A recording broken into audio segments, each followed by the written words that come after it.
இந்த கொண்டாட்டத்தில் இருக்க தெரிவிக்க வேண்டியது நம்மளோட இன்று இரவு பிக் பாஸ் சீசன் 8. நண்பர்கள் அனைவருக்கும் வணக்கம். வீக்கெண்ட் வந்துருச்சு. விஜய் சேதுபதி வரப்போறாரு. விஜய் சேதுபதி இந்த வீக்கு என்னென்ன பிரச்சனைலாம் எடுத்து பேசுவார்னு பார்த்தீங்கன்னா, பிரச்சனைன்னு எதுவுமே நடக்கல, எல்லாம் சின்ன சின்ன விஷயமா தான் நடந்தது.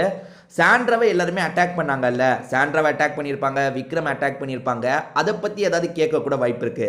எனக்கு தெரிஞ்சு விஜய் சேதுபதி வரும்போது வியானா இல்லாமல் இருந்திருப்பாங்க, 2 நாளில் போயிடுவாங்கன்னு நினச்சேன். ஆனால் விஜய் சேதுபதி வரனாலே அவங்க இருக்காங்க.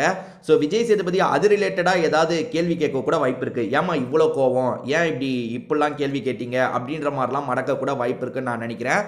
இதை தாண்டி கானா வினோத்தை பெட்டி எடுத்துகிட்டு போயிட்டாரு பார்த்தீங்களா, அதை பற்றியும் நிறைய பேச வாய்ப்பு இருக்குங்க.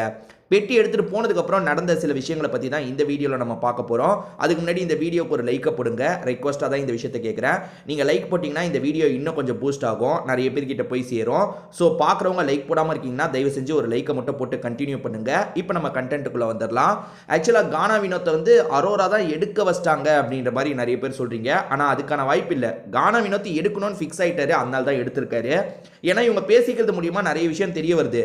கானா வினோத்தை எடுக்கவான்ற மாதிரி வியானாவை பார்த்து கேட்டிருக்காரு. வியானா வந்து வேணான்ற மாதிரி தலையாட்டியிருக்காங்க. ஏன்னா பேசி சொல்ல முடியாதுல்ல, வேணான்ற மாதிரி தலையாட்டியிருக்காங்க. அப்போ கூட அவர் சரியா புரிஞ்சுக்கல போல, எடுக்கலான்ற மைண்ட் செட்லேயே இருந்திருக்காரு போல. அப்போ வியானா இன்னொன்று சொல்லியிருக்காங்க. அது என்னன்னா, என்ன காசை பார்க்கும்போது மனசெல்லாம் அலப்பாயும், கொஞ்ச நாள் நீ பொறுத்துக்கோன்னு சொல்லியிருக்காங்க. ஏன்னா ரொம்ப டீட்டெயில் சொல்ல முடியாது, நீ தானே வெளியே டாப்பில் இருக்க, நீ இருன்னு சொல்ல முடியாது. அதனால கொஞ்சம் ஒரு மாதிரி வித்தியாசமாக தான் சொல்லியிருக்காங்க.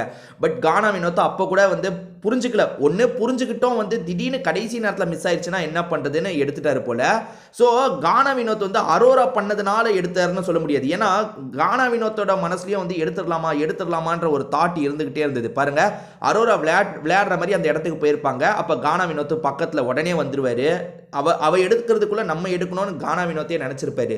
எனக்கு இதுல புரியாத விஷயம் என்ன தெரியுமாங்க, கானா வினோத்து எடுக்கணும்ன்ற மைண்ட் செட்ல இருக்கும் போது, ஏன்னா கானா வினோத்தை வர எல்லாருமே புகழ்றாங்க. நல்லா கவனிச்சுக்கோங்க, வியானா வரும்போது பாராட்டுறாங்க, எல்லாருமே சூப்பர்பான்னு பாராட்டுறாங்க. அந்த கானா வினோத்தையே நம்ம ஜெயிக்கிறதுக்குள்ள கொஞ்சம் வாய்ப்பு கம்மி இருக்கு, அதாவது கொஞ்சம் மிஸ் ஆயிடுச்சுன்னா நம்ம தோத்துருவோம்ல, அதனால எடுத்துடலாம்னு நினைக்கிறாரு. ஆனா சாண்ட்ரா விக்ரம் எடுக்கிறதுக்கே நினைக்கலங்க. ஒருவேளை இன்னும் அமௌண்ட் சேரட்டும் வெயிட் பண்ணா கூட இன்னும் எவ்வளோங்க அமௌண்ட் சேரும்? ஏற்கனவே 18 லட்ச ரூபாய் சேர்ந்துருச்சு, இதுக்கு மேலே என்ன அமௌண்ட் சேரும்? நான்லாம் 10 லட்சம் சேரும் போதே கண்டிப்பாக சாண்ட்ரா விக்ரம் இவங்க 2 பேரில் யாராவது எடுத்துருவாங்கன்னு நினச்சேன். சபரியும் எடுக்க வாய்ப்பு இருக்கு. ஆனால் சபரி எடுக்காததுக்கு வேற ஒரு லாஜிக்கை நம்ம பொருத்தி பார்க்க முடியும். அது என்னன்னா, சபரியை வந்து வீட்டுக்குள்ளே வந்து யாருமே அட்டாக் பண்ணல.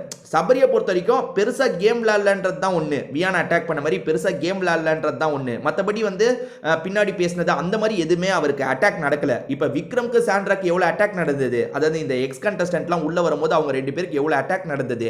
அவங்க 2 பேர் கண்டிப்பா பீதியா இருப்பாங்க. அவ்வளவுதான், நம்மளுக்கு வெளியே கொஞ்சம் கெட்ட பேர் தான் இருக்கு, நம்மளாம் ஜெயிக்க முடியாதுன்ட்டு ஒரு 10 லட்ச ரூபாய் சேரும் போதே அவங்க 2 பேர்ல யாராவது ஒருத்தர் எடுத்துருவாங்கன்னு நினைச்சாங்க. ஆனால் 10 லட்ச ரூபாய் சேருது, 13 லட்ச ரூபாய் சேருது, 18 லட்ச ரூபாய் சேரும் போதும் எடுக்காமையே இருந்தாங்க. கானா வினோத் சட்டன் எடுத்துட்டாருங்க. அரோராவாது எடுக்கிற மாதிரி பண்ணாங்க, ஆனால் சாண்ட்ரா விக்ரம் எடுக்கிற மாதிரி கூட பண்ணல. அப்போ என்ன நம்பிக்கையில் அவங்க எடுக்காமல் இருந்தாங்க? ஏன்னா நம்ம ஜெயிக்க மாட்டோன்றது அவங்க 2 பேருக்கு உண்மையிலே தெரிதுங்க. ஏன் தெரிதுன்னா, என்னடா வர எல்லாரும் அட்டாக் பண்ணுறாங்க, விக்ரம்க்குலாம் நம்ம ஜெயிக்கவே மாட்டோம், நமக்கு கொஞ்சம் கெட்ட பேர் ஏற்பட்டிருக்குன்றது தெளிவாக தெரியுது. அப்படி தெளிவாக தெரிஞ்சும் எப்படி காசை எடுக்காமல் இருந்தாங்க தெரியல. ஏன் சொல்கிறேன்னா, கானா வினோத்தை பொறுத்த வரைக்கும் வர எல்லாரும் பாசிட்டிவாக தான் சொல்கிறாங்க, நெகட்டிவ் ரொம்ப வரல. கானா வினோத்தே எல்லா பாசிபிலிட்டியும் யோசிக்கிறாரு. என்னன்னா, நம்ம ஒரு வேளை தோத்துட்டா அதுக்காக இந்த காசை எடுத்துக்கலாம்னு நினைக்கிறாரு. ஆனால் இவங்க நம்ம தோக்க போறனே தெரிஞ்சு எப்படி இவ்வளோ நாள் காசை எடுக்காமல் இருந்தாங்கன்றது ரொம்ப குழப்பமாக இருக்குது. ஏன் எடுக்க நினைக்கலன்றது தெரில. சாண்ட்ரா ஏகப்பட்ட பிரச்சனை இருக்குன்ற மாதிரிலாம் சொல்கிறாங்க, ஆனால் எடுக்கிறதுக்கு ட்ரையே பண்ணல. அதாவது அந்த பெட்டிக்கிட்ட போய் கூட நிற்கலங்க.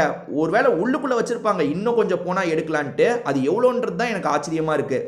சரி, இதை பற்றி உங்களுக்கு ஏதாவது கருத்து இருந்தால் கமெண்ட்டில் சொல்லுங்கங்க. வேற ஒரு வீடியோவில் நம்ம பார்க்கலாம்.